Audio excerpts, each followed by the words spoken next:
Haati hunda heddin jenne eessa laata jira keessa kan simbinne eenyu laata Hanuurtitti hidda lafa tokkittitti ilmaan lakkuu fuudhu bokkuu madda dhugaa hibboo taate si wallaalaa nuun beeku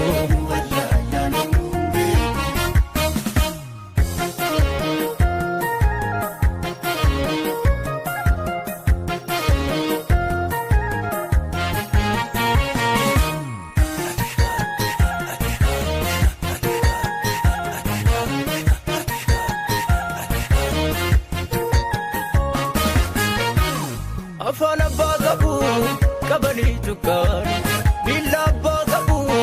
qabanii takkaan harri bara dabee funyoo kan kutu barrarree deessu kaamaa garaanaaniitu joobirii kuyya joobiree urgufaadhu gobla koocho tarii cirrii deessi taare fudhu malee keetii faachoo. Nambade waabbaden galchitu farda dugdi badaa cirriin raambuun abidda dhabanii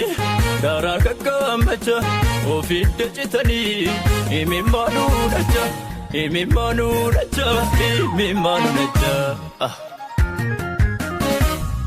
Hirbuun qaba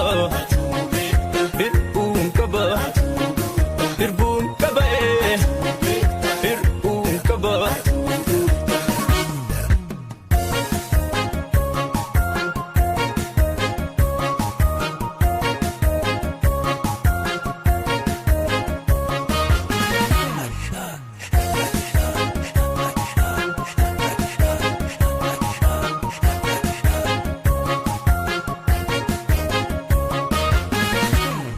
Jirti hundeen haati hunda heddin jenne eessa laata jira keessa kan simbinne eenyu laata yoo waraananii dalan yoo facaasanii dhowwan biyya jirtu madda dhugaa hibboo taate yoo gaafatan mee maal jettu biyya baakoo biyya armeekoo biyya baakoo biyya armeekoo abshaala fi nyaatee gowwaa afaan dibu dhugaa dhabu malee dhugaan nama nabu muchoo fiingwee dhugaan hin mirgisu saba koo harka mirgaa bitaa sukkumsisu joobirii kuyya joobiree urgufaadhu gobla koocho tarii cirrii deessi taare fudhu malee keetii faachoo. Maddituun ganamaa burqituun jaalala hin boroftuun gobdu bulchanis jaalala abaaboo dharjaane miidhagni kee dhugaa abootiin beekne miidhama kee dhiiga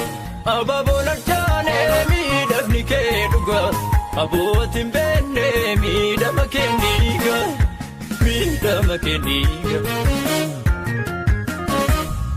Hirbuun